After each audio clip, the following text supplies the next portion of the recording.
दोस्तों, आज हम सिंघम अगेन मूवी को एक्सप्लेन करने वाले हैं। तो आइए बिना किसी देर के वीडियो शुरू करते हैं। कहानी की शुरुआत में हम देखते हैं कि सिंघम की पोस्टिंग श्रीनगर में हो चुकी है। फिर हम सिंघम को देखते हैं जो कि अपने टीम के साथ होता है। हमें बैकग्राउंड पे यह भी पता चलता है कि जो एसपीजी के जो कमांडर्स हैं जो सिंघम के साथ काम कर रहे हैं वो लोकल है। वो लोकल के इंटेल और आतंकवादी लोगों के बारे में इनको अच्छे से पता होता है और इस टीम को लीड कर रहा होता है। सिंघम मतलब अभी पूरी बात चली गई है। इंटरनेशनल शिवगढ़ के एक छोटे से पुलिस स्टेशन का एक एसआई आज इस एसपीजी टीम का हेड बन चुका है। फिर हमको अवनी के बारे में पता चलता है जो कि सिंघम की वाइफ होती है। इन दोनों की शादी भी हो चुकी है और अवनी कल्चरल मिनिस्टर डिपार्टमेंट में काम करती है। वो एक कल्चरल प्रोग्राम में अभी काम कर रही होती है जो कि रामलीला थीम के ऊपर बेस है। मतलब रामायण। अभी तो इन दोनों का एक लड़का भी होता है जो कि अच्छा खासा बड़ा हो चुका है और वो लंदन जाने के फिराक में है। फिल्म को एक दिन दिखाया जाता है कि सिंघम अपने श्रीनगर वाले पोस्टिंग के आसपास रेकी कर रहा होता है और उनके टीम के पास अभी बुलेट प्रूफ कार के साथ एडवांस वेपन वगैरह भी है। फिर हम देखते हैं अचानक से सिंघम और उनके टीम के ऊपर हमला होता है और वो लोग और कोई नहीं, उमर हफीज के लोग हैं। फिर हम सिंघम को देखते हैं जो कि उमर हफीज को बीच चौराहे पकड़ता है और उसको बहुत पीटता है। पर कश्मीर के लोग आगे नहीं आते क्योंकि वो बोलते हैं कि हम नए कश्मीर हैं, हम कभी भी ऐसे लोगों के साथ नहीं देंगे। पत्थर फेंकना तो ओल्ड फैशन हो चुका है। फिर हम देखते हैं सिंघम उमर हफीज को लेकर जाता है जेल में और उसे जाके बोलता है, तू बाज नहीं आएगा ना, तेरे बेटों की तरह तू भी मरेगा। फिर उमर हफीज उसे एक धमकी देता है ये बोलते हुए कि तुझे पता नहीं तेरा पाला किससे पड़ा है, मैं तो चला जाऊंगा पर वो जब आएगा तो पूरे इंडिया में आंधी आएगा और तूने जैसे मेरे बेटों को मारा वो तुझे और तेरे पूरे परिवार को मारेगा। सिंघम तब बोलता है उसे आने की जरूरत नहीं है, तू बोल तो मैं खुद जाके उसे मारूंगा, ये नया इंडिया है, ये घुस के मारेगा घर में। फिर हम देखते हैं कि सिंघम मिनिस्टर से मिलता है और मिनिस्टर सिंघम के काम से बहुत खुश है क्योंकि उमर हफीज जैसे एक इतने बड़े आतंकवादी को सिंघम ने पकड़ लिया, पर वो बहुत आसानी से सिंघम के हाथ में आ गया। फिर मिनिस्टर सिंघम को इनका पूरा रैकेट समझाते हैं जहां पर वो नशीली पदार्थ श्रीलंका से तमिलनाडु पोर्ट पे लाते हैं। फिर पूरे देश में ये फैल जाता है। मिनिस्टर ये बोलते हैं हम कितना भी पॉलिटिक्स को अच्छा करने की कोशिश करें, कितना भी एजुकेशन शिक्षा देने की कोशिश करें, पर ये नशीले पदार्थ हमारे यूथ को खराब कर रहे हैं। और उमर हफीज की सबसे ज्यादा फंडिंग, जितने भी इल्लीगल वर्क के फंडिंग, सब कुछ इसी पैसे से होता है। तो सिंघम हमें उसके मेन इंटेल को रोकना पड़ेगा, मानो उमर हफीज ने अपना पूरा काम किसी को सौंप दिया है। सिंघम भी बोलता है मुझे भी ऐसा ही लगता है सर, मैंने भी ऐसा ही नोटिस किया है कि वो आसानी से पकड़ में आ गया। सिर्फ मुझे मारने के लिए वो श्रीनगर इतना दूर आ चुका था और वो बोल रहा था कि कोई तो वेट कर रहा है हमारा।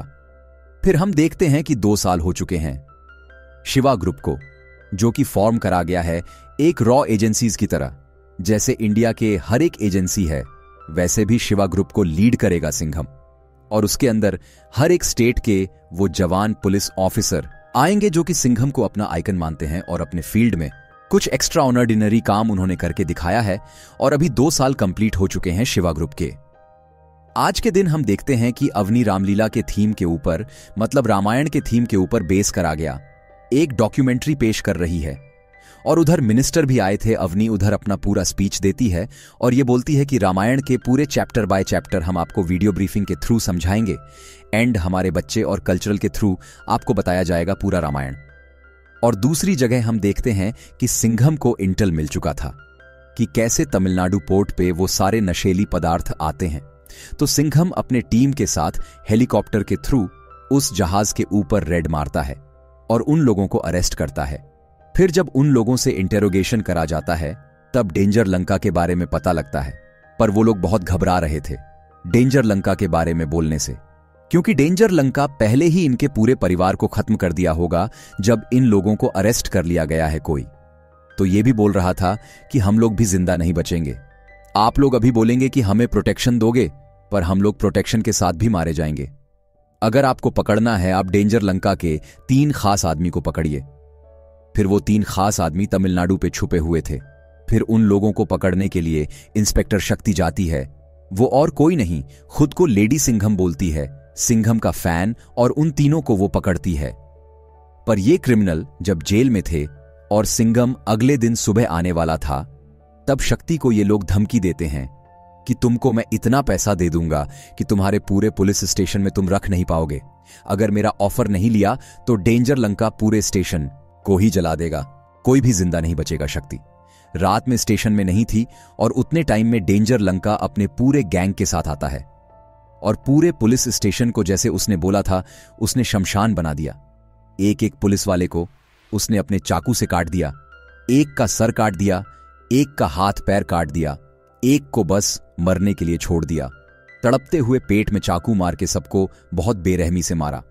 16 पुलिस ऑफिसर मारे गए। शक्ति खुद को ब्लेम करती है कि वो रात को पुलिस स्टेशन में नहीं था और ये सब कुछ हो गया। उसमें से एक कांस्टेबल की बीवी भी होती है जो कि शक्ति को ही ब्लेम करती है कि मैं चाहता थी कि मेरा बेटा बड़ा होके आप ही की तरह एक ईमानदार पुलिस ऑफिसर बने, पर अब मैं ये नहीं चाहूंगी क्योंकि आपने ही उसके पिता की जान ली है। तभी हम देखते हैं कि सिंघम आता है और शक्ति से बोलता है, तुम्हारी कोई गलती नहीं थी, तुम और किसी केस के लिए बाहर थी और ये मेरी ही लापरवाही है।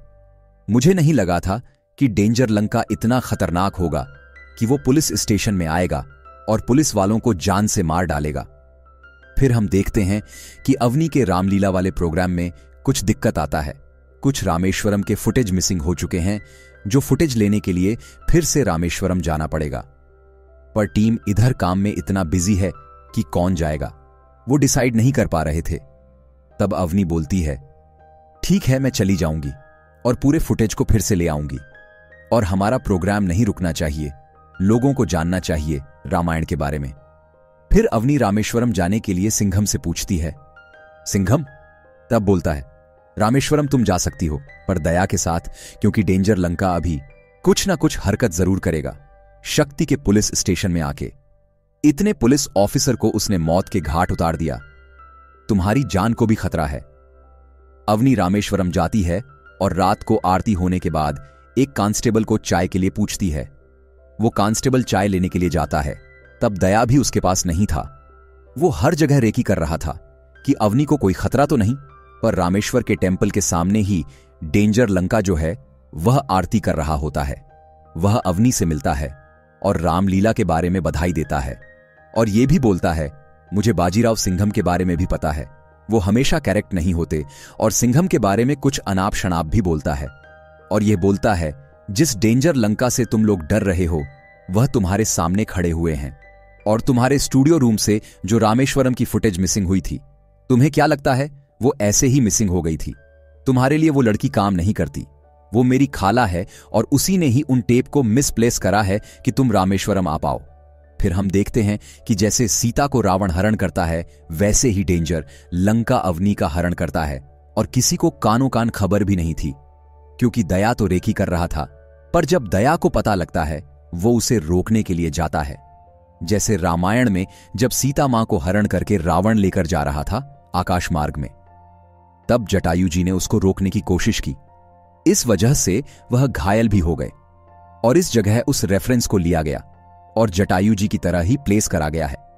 दया भी रोकने के लिए जाते हैं डेंजर लंका को, पर वो भी घायल हो जाता है। फिर हम देखते हैं अवनी को बचाता है एसीपी सत्या, उसे गोली भी लग जाता है। फिर भी उधर से उसे वह रेस्क्यू करते हुए अपने आश्रम में लेकर आता है। वो अवनी को बचाते हुए उसे गोली भी लग जाता है, पर थोड़ी देर बाद हम देखते हैं उसकी मरीम पट्टी हो जाती है। फिर हम देखते हैं कि उधर डेंजर लंका अपने लोगों के साथ आ जाता है। वो आते ही फिर से आश्रम को जलाने लगता है, जैसे वह पुलिस स्टेशन को जलाया था। उसके लोग बहुत बेरहमी से लोगों को मार रहे थे, पर उसको नहीं पता था कि इधर कलर पिट्टू योद्धा रहते हैं, तो वो लोग भी इनका डट के सामना करते हैं। इनके पास गन्स थे, पर इनके पास हथियार थे जिससे ये रोजाना प्रैक्टिस करते हैं। ये लोग इनके ऊपर भारी पड्डा एजते हैं। पर डेंजर लंका बहुत ही खतरनाक होता है। वो इन योद्धा को भी बहुत बेरहमी से मारता है और अवनी को शूट करके बेहोश कर देता है। एसीपी सत्य की मां उन लोगों के गन पॉइंट में थे, इसलिए वो भी कुछ नहीं कर पाता और अवनी का हरण कर लिया जाता है। डेंजर लंका मुस्कुराते हुए अवनी को अपने कंधे पे लेके जा रहा होता है, पर सत्या कुछ भी नहीं कर पाता। सब कुछ हो जाने के बाद उधर सिंघम आता है और सिंघम से सत्या माफी मांगता है कि मैं अपनी भाभी को बचा नहीं सका। सिंघम बोलता है कि तुम्हारी गलती नहीं है, उसकी मौत उसे दावत दे रही है, उसको मैं उसके घर में घुस के मारूंगा। फिर हम देखते हैं कि डेंजर लिंका सीधा सैटेलाइट फोन से सिंघम को कॉल करता है और बोलता है, क्यों सिंघम, कैसा महसूस हो रहा है अपनों को दूर जाते हुए देख के? अभी तो तेरे अवनी के साथ मैंने कुछ किया भी नहीं, पर तूने मेरे परिवार को खत्म कर दिया है। मेरी दादू तेरे पास है, उसको जितनी जल्दी हो सके छोड़ दे उमर हफीज, और कोई नहीं, इसी का ही दादा है और इसी के। फैमिली मेंबर्स एक के बाद एक स्लीपर सेल बन के आए और पूरे देश को हिलाने की कोशिश की। देश में जंग ताज अटक वगैरह करने की कोशिश की, पर हमारे इंडियन पुलिस फोर्स ने इनको मार गिराया। तो अब इसका पोता आया है सिंघम को झुकाने के लिए और पूरे टीम को खत्म करने के लिए। सिंघम फिर उसे बोलता है, मेरे देश को बिना किसी कारण के तुम लोग चोट पहुंचाओगे, हमारे बच्चों को तुम मारने की कोशिश करोगे, हमारे यूथ को खोखला करने की कोशिश करोगे, तब मैं नहीं, मेरे जैसे लाखों हजारों सिंघम तुम्हारे सामने खड़े रहेंगे। अगर मेरे अवनी को कुछ भी हुआ, तेरे दादा की लाश को मैं लाल किला पे लटका दूंगा। डेंजर लंका तो मुस्कुराता है और यह बोलता है, तू कुछ भी नहीं कर सकता। अगर अवनी को जिंदा देखना है तो अपने एक ऑफिसर भालेराव को मेरे पास भेज, उसे श्रीलंका भेज, क्योंकि तुझे तो पता चल चुका होगा कि मैं श्रीलंका आ चुका हूं। सिंघम फिर सीधा उमर हफीज के पास जाता है और उसे बहुत पीटता है। पीटने के बाद बोलता है, मेरे देश से तुम्हारी क्या दुश्मनी है? मैं तो मेरा ड्यूटी कर रहा हूं फैमिली के ऊपर, क्यों अटैक करवाते हो? उमर हफीज भी मुस्कुराता है और यह बोलता है, मेरे बेटे भी शहीद हो गए क्योंकि वो भी अपना मकसद पूरा कर रहे थे। तुम लोगों ने मकसद पूरा करने में अड़चन डाली। सिंघम तब बोलता है, जिसे तू मकसद बोल रहा है ना, इससे कोई भी धर्म का कोई भला नहीं होगा, यह तुझे भी पता है। तुझे पता है तू अपनी जेब गर्म करने के लिए यह सब कुछ करता है। जैसे तेरे बेटे को भी मारा है ना, तेरे पोते को भी घसीट के इस जमीन पे लाएंगे और इस जमीन में ही दफनाएंगे। फिर हम देखते हैं सिंघम भालेराव से मिलता है। आपको तो पता है भालेराव कैसा है, वो बहुत ही मुंहफट किस्म का है। सिंघम उसके बातें सुनने के बाद बोलता, आज फैमिली पे बात आ चुकी है, आज कोई ड्यूटी नहीं है, ये पर्सनल है। तब वो भी बोलता है, आप भी तो मेरे पर्सनल हो सर। फिर सिम्बा को सब कुछ समझा दिया जाता है कि तुम्हारे ऊपर पूरा सैटेलाइट से नजर रखा जाएगा, तुम एयरपोर्ट से उतरने के बाद तुम्हारे ऊपर पूरा स्कैन करा जाएगा, तुम्हारी गाड़ी किधर जाती है, वो लोग तुम्हें किधर लेके जाते हैं, सब कुछ हम लोग देख पाएंगे और राइट टाइम पे हम लोग एंट्री मार के तुमको बचा लेंगे। प्लान पूरा सिंपल है सिम्बा। तब बोलता है, कोई नहीं है सर, मुझे बस बिजनेस क्लास का टिकट दे दीजिएगा। दूसरी जगह हम ये भी देखते हैं कि मिनिस्टर सिंघम से बात कर रहा होता है कि अवनी हमको सही सलामत चाहिए और मेरे पूरे ऑफिसर और टीम को भी। ये तुम्हारे पर्सनल का नहीं, ये पूरा देश का सवाल है, क्योंकि देश को तुमने इतने बड़े बड़े अटैक से बचाया है, तो हमारा भी फर्ज बनता है आज तुम्हारे साथ हम खड़े रहे। और उमर हफीज को हम कभी नहीं छोड़ सकते, वो मास्टरमाइंड है, इन सबका हमारा पूरा यूथ खत्म हो जाएगा। सिंघम तुमको अवनी को और अपने टीम को सही सलामत ले आना है और मुझे डेंजर लंका मेरे कंट्री के जेल में चाहिए। दूसरी जगह हम श्रीलंका में देखते हैं, जहां पर डेंजर लंका अवनी को बोल रहा होता है, रामायण रामलीला, तुम तो अच्छे से प्रोग्राम ऑर्गेनाइज कर रहे हो, जहां पर राम है, लक्ष्मण है, सुग्रीव है, जटायु है, एक रावण को हराने के लिए, फिर भी रावण उन सब पे भारी है। तब अवनी बोलती है, रामायण का अंत तुम जानते हो ना, आखिर में क्या हुआ था। तब डेंजर लंका बोलता है, ये कलयुग है अवनी, इस बार रावण नहीं हारेगा, राम और उसकी सेना हारेगी। अवनी बोलता है, चाहे ये कलयुग हो, सतयुग हो, आखिर में हारता है रावण, क्योंकि वो दुष्ट है, वो असत्य के साथ है। दूसरी जगह हम देखते हैं सिंघम प्लान बनाता है कि पानी के रास्ते से श्रीलंका पहुंचा जाएगा और दूसरी जगह भालेराव पहुंच जाता है एयरपोर्ट, जहां पर डेंजर लंका के लोग उसे उधर से उठा लेते हैं। सैटेलाइट से कुछ देर तक तो मॉनिटर होता है, फिर अचानक से ऐन वो गायब हो जाता है। सिम्बा को भी अड्डे में लाया जाता है और डेंजर लंके के सामने फिर से वो कॉमेडी करना शुरू कर देता है और ये बोलता है तेरे दादा को बचा के तू क्या करेगा, अभी उनकी मरने की उम्र तो हो चुकी है। सिंघम भाऊ को अकेले मरने चले थे, अच्छा हुआ सिंघम भाऊ ने उनको जान से नहीं मार डाला। और तुझे पता है ना, अगर हेलीकॉप्टर से वो आ गया ना, वो तेरी लंका का नामो निशान मिटा देंगे। और फिर वो जाके अबनी से मिलता है और अबनी को बोलता है, अबनी इन सबको मराठी नहीं आता, तो मराठी में हम लोग बात कर लेते हैं, तुम सुनो।